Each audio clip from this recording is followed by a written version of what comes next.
What a game at Cal Berkeley. Those Arizona Wildcats are now 5-2. They've won 3 of 4. That's 3 times as many games in the Pac-12 as last year.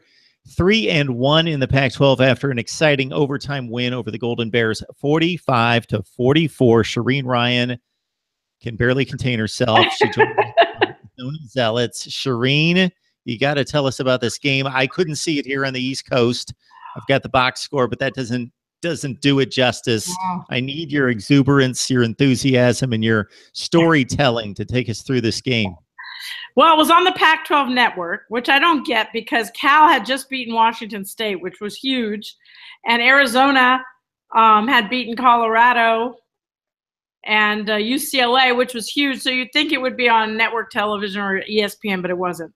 Anyhow, it was a Cal homecoming, and Khalil Tate came out with a 76-yard rushing touchdown to pretty much start the game.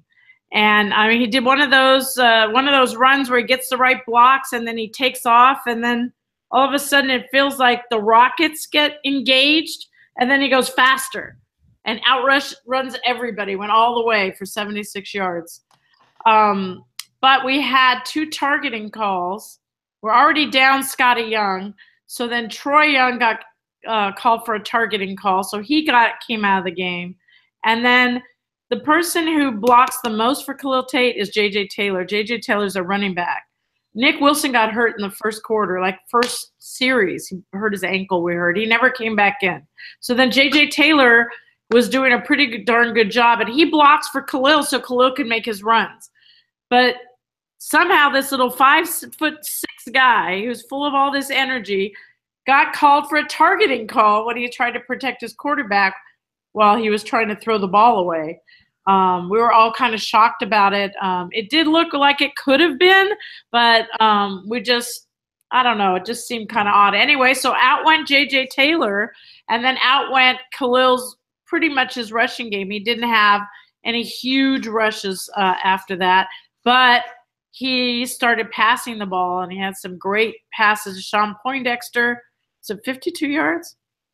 And then one to Shun Brown, which was pretty cool. And Bryce Wolma had a key one at the end, and I think he went 11 for 15. You can tell me, but he was pretty 10 for 15. 10 for 15. So the game came down to Josh Pollock missed a field goal. If we had that field goal, we would have won the game. And then at the end of the game, a Cal Berkeley kicker kicked a really long field goal to tie up the game, and then it went to overtime. But then what got exciting after that was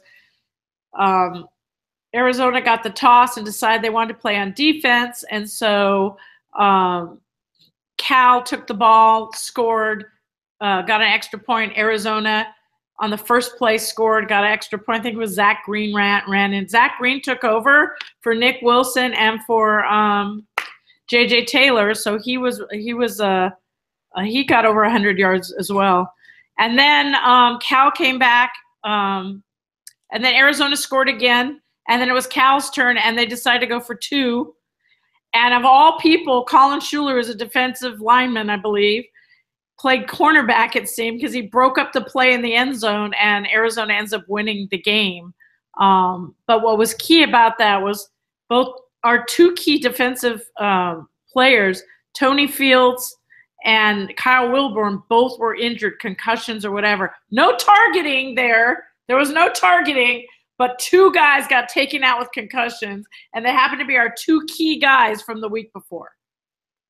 So yeah, I was going to ask you about Zach Green, but she answered the question. So he only had 27 rushing attempts entering this game, but he lugged it 20 times for 130 yards in relief of J.J. Taylor and Nick Wilson. Yes. That's pretty impressive. Yeah, he actually had a pretty good game against Arizona State at the end of last year, but he was beat out by Nick Wilson and J.J. Taylor for the starting jobs and in the depth chart this season. But, you know, I mean, it comes back to Brandon Dawkins was the #1 seed as quarterback, and Khalil Tate's come in as a sophomore, and he's shown to be Heisman quality. So I think there's some rumblings about he's rushed for more yards, was 1,162 yards than a lot of other quarterbacks in the discussion, and his passing efficiency is pretty darn good. And now he has some very exciting wins against UCLA and now against Cal, who had just beat Washington State. Yeah, Khalil Tate's had an amazing 3-game run. He has about 1,100 yards of total offense in the last 3 games. The two teams combined for about 1,000 yards in this game. It was definitely a back-and-forth matter there at Cal Berkeley. Arizona was a 3-point favorite coming into the game, and the odds makers were pretty much on it because this one was about as tight as could be. Yes, it was. And, you know, I don't know if you remember last season, or was it 2 seasons ago, the Hail Mary? We call it Austin Hill caught the pass in the last. I think they scored 24 points in the 4th quarter to win the game against Cal at home. Everybody gave up on the game, and they came back, and Anu Solomon threw a bomb into the end zone, and Austin Hill ended up with it. And it's one of those plays that, you know, gets replayed and replayed and replayed. So the game against Cal is always really tight, but they have a brand new coach, and Rich Rod really feels like that guy has done a really good job as his first year at Cal. I mean, it was definitely a coach on coach. You know, should I do this? Should I ice the kicker? Should I go for it? Should I pass the ball? Like there was a lot of strategy between the coaches, the coaching staffs on what they should do and how they should line up. And there was a Statue of Liberty play, which we get it works on us all the time because Boise State did it in a bowl game once. Yeah, Bowles went up with the ball supposedly, but they passed it behind his back, and I think they got a touchdown out of it. Yes, the 2007 Fiesta Bowl. Fiesta Bowl. Well, it happened to us again today. Somebody was studying game film and knew that we were not going to be prepared for the Statue of Liberty play, but. So this is quite a start here in the Pac-12, winning 3 of 4, wins over Colorado, UCLA, so there's a big division win, and now Cal. Utah lost tonight to Arizona State. So the two teams that were so down in the division last year, Arizona State, and Arizona, obviously they're winning big games with the Sun Devils knocking off Washington. Yeah, USC loses tonight. Doesn't matter in terms of the division race, but they've already lost to Washington State. So it's only 4 games into a 9-game schedule in the conference, but still Arizona only has 1 loss. USC has 1 loss. Right. So there's a lot of work to be done here, but Washington State's next, and then a date at the Coliseum in 2 weeks. Yep, and I'll be there for that. So I will be in the booth and I'll be having my fun, but hopefully these defensive guys come back by then because injuries will kill you. But one thing about this team, the Arizona team, there's 61 freshmen or redshirt freshmen playing. So it's a very, very young team, and they're stepping up. Yeah, you need to get these defensive backs back for next week. And Luke Falk, Washington State defeating Colorado right now 21-0. Washington State had the 1 bad game against Cal. Interestingly enough, they played Cal in Cal Berkeley last week and got destroyed. But otherwise, of course, Washington State's a top 15 team in the country, and Luke Falk's may be the best in the Pac-12. And that's going to be a difficult assignment if you're not fully ready to go in the defensive backfield. Yep, and you remember at the beginning of the season we talked about Arizona was 3-9 to start. Yes, they were 3-8 or whatever last season, and no one predicted that they would win more than 3. Rich Rod is on the hot seat. Rich Rod is on the hot seat. It's all we kept hearing about. And what did I talk about? I'm like, they've got young Khalil Tate. He's so exciting. We got to play Khalil. What did I say? You have all these young guys. They want to prove themselves. I don't see it being a 3-win. I think that they can do a lot better. And here we're sitting at 5-2, and 3 of those wins are on the road. So I don't know. I'm feeling pretty smart. But I did have faith because I just feel like the chip was real on their shoulders. And when the players talk, they talk about team. They are not talking about me. You listen to Khalil, and he will talk about if it wasn't for my blockers downfield, if the O-line didn't help me out, if the blah, blah, blah. And if you listen to the defensive guys, they'll talk about we're one team. It's my team. So they're playing as teams. They're not playing for individual accolades here. So whatever they're doing, it's working. The change of coaching staff. Yates has been in now. It's the 2nd season, and He's coaching from not from the booth but from the field, so it's making a difference.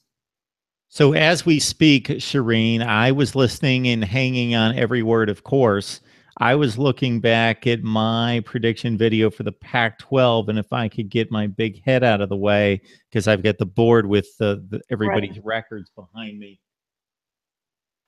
Yeah, I picked Arizona to go 3-9. There you go. There you go. Sorry. Oh, that's okay. I was right there with everyone else.